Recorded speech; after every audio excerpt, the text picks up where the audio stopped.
ضلع جیلم کی تحصیل پنڈ دادن خان کے ایک گاؤں راول میں گویا نمک کے پہاڑوں کے سائے تلے ایک 78 فٹ لمبی قبر موجود ہے، جس کے بارے میں کہا جاتا ہے کہ یہ حضرت نوح کے بیٹے حضرت حام کی ہے، جو اللہ کے نبی تھے۔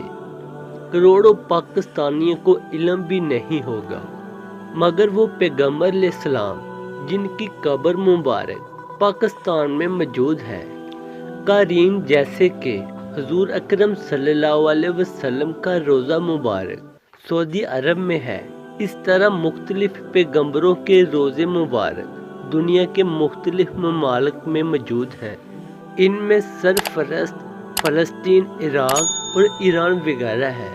آپ کو شاید یہ نہ معلوم ہو کہ پاکستان میں بھی ایک پیغمبر علیہ السلام کی قبر مبارک موجود ہے۔ ان کا نام حضرت حام علیہ السلام ہے، جو کہ حضرت نوح علیہ السلام کے بیٹے ہیں۔ ان کا روضہ مبارک غریبوں والا گاؤں، ضلع جیلم، صوبہ پنجاب، پاکستان میں موجود ہے۔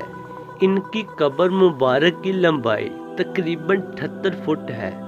حضرت حام علیہ السلام کی نسل زیادہ تر افریقہ اور کچھ ایشیا میں بس رہے ہیں۔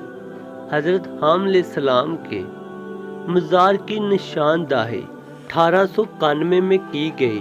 یہی نشانی حافظ شمس الدین دین نے کی۔